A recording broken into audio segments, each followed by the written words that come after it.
Your Excellencies, Mr. Ban Ki-moon, Dr. Zuma, Mr. Amadou Ba, Mr. Lee Young, Dr. Kim, Mr.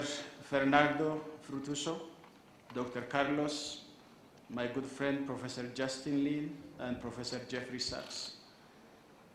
Distinguished invited guests, ladies and gentlemen.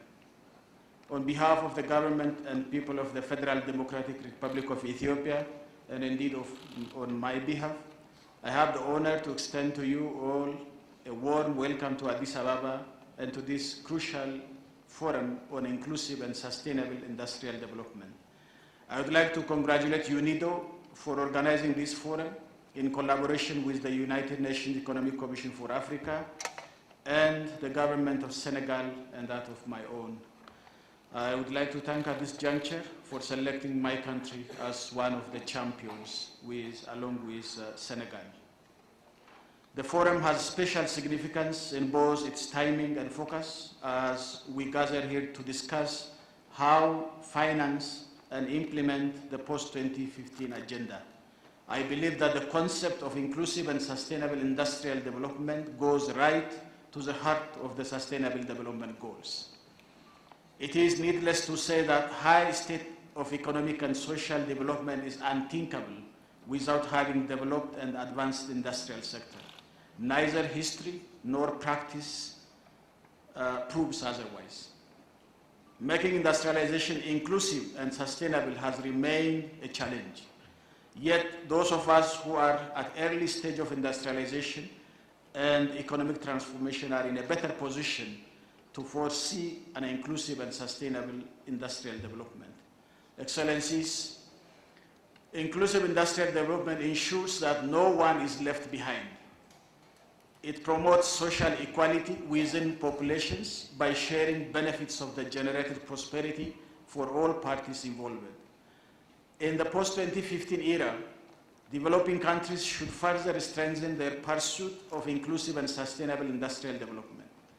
The roles of agriculture, private sector, foreign direct investment, and infrastructure are significant in this regard. The developed world on its part should take necessary actions to further support the endeavors of poor countries to progress towards inclusive industrialization by availing technologies, skills, and knowledge as well as finances. Most of you in this room will agree with me that agriculture is the major driver of early industrialization, both as a push and pull factor, as source of supply to agro-industries and market outlet for their products. We should therefore continuously increase the production level of our agriculture and strengthen deeper linkages with agro-processing and value addition in various sectors. We should also enhance the engagement of domestic and international private sector, especially in manufacturing and industry. Sustained investment in transport, energy, water and communications and information technology are critical to enhance inclusive industrial development. It is therefore imperative that governments, policymakers, and the private sector begin jointly evolve measures for inclusive and sustainable industrial development. Your Excellencies, inclusive and sustainable industrial development is very much in line with the development paradigm Ethiopia has embarked on. Evidences clearly show that the double-digit growth Ethiopia has witnessed for the several years is not only by all standards fast-paced, but also inclusive and broad-based. According to the World Bank data, our Gini coefficient inequality score is just 29.8%, which is 2.98, the lowest of any African country, and just a few points above global leaders like Sweden and Norway. The performance of our agriculture sector has been impressive. We have managed to increase overall output by over tenfold, but this cannot be reason for complacency.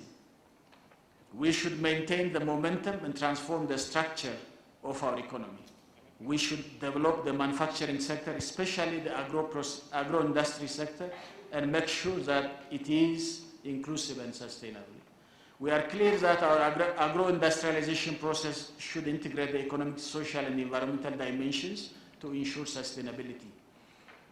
We are already taking proactive measures to lay the foundation to bring about accelerated industrialization process. That's one of the reasons why we have integrated the issue of climate change and sustainable development in our mainstream development planning and submitted our ambitious INDC to the UN Climate Convention Secretariat last June.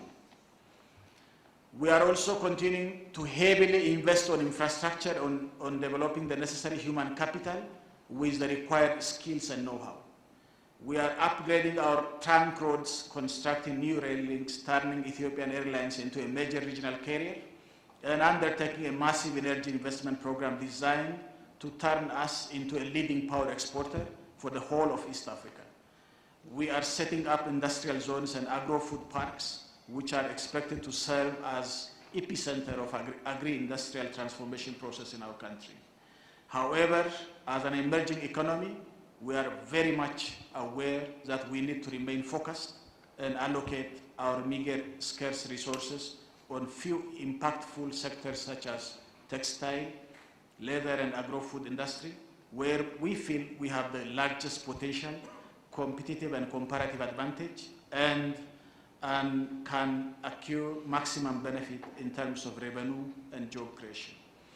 The foreign direct investment we have managed to attract over the last 3 to 4 years has made the contribution of FDI to national GDP rise from just 0.4% to over 4%. Even though the real volume of investment is small, the rate of growth is outstanding. This is a clear indication to us that we are doing something that the international business community has found attractive to invest in Ethiopia. That's why I am especially pleased this ISID forum is focused specifically on multi-stakeholder partnership for mobilizing and upscaling financing for industrial development. Excellencies, this is a historic moment for us. We have managed to register sustained growth, and we feel that all we need to do is keep up the momentum, diversify our economy, and build a competitive, agriculture-based, light manufacturing industry-led economy. I believe it is a unique moment for all partners, including development organizations, the international business community, and donor countries to be part of the history in making.